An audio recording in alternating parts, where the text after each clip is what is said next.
ओकरा से ओकरे बेटी के हाथ मंगनी, बाबूजी के डांट के भगा देलस। आज दुनिया से भगा देलिया हम। हमर माई बाबूजी के केहू कत्ल कर देलस। तुहार सब जिम्मेदारी अब हमार रहल। हमरा से शादी करबू?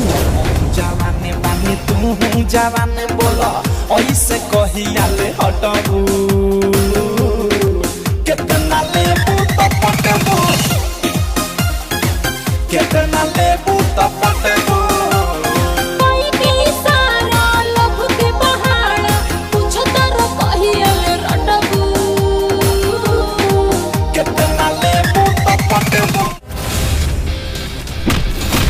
कितना जनी अलन और गैलन तोहरा जैसन लोग।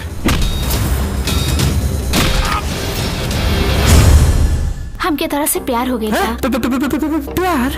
बधाई हो, हमनी के बेटा के प्यार हो गइल बा।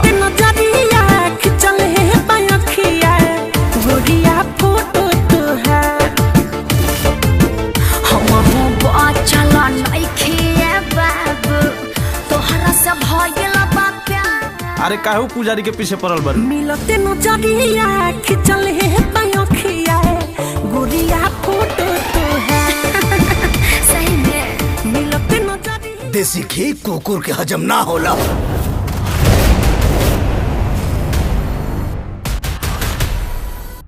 अरे ललन का कइला है तू? अरे सर हम तो खाली चुम्मा लेनी हा पलंग पर।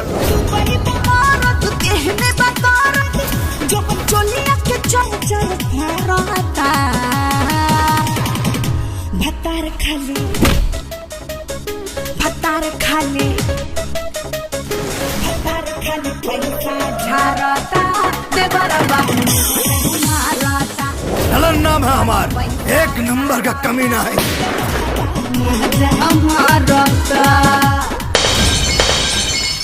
कमीना खानदान के आखिरी चिराग।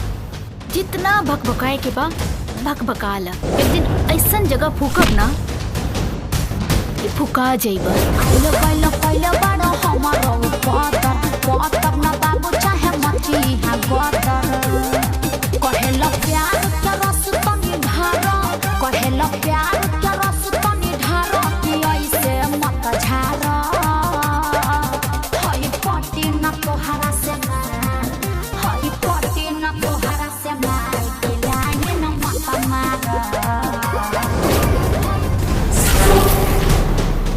काजल के बाबूजी तो ओकर बियाह हमरा संगे तय कइले बारे।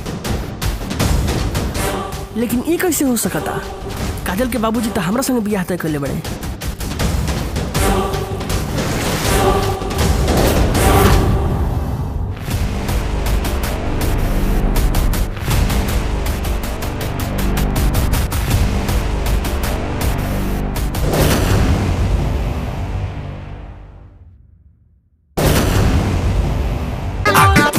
जवनिया के बूती सटक कोहरा में तोहरा हम सोती।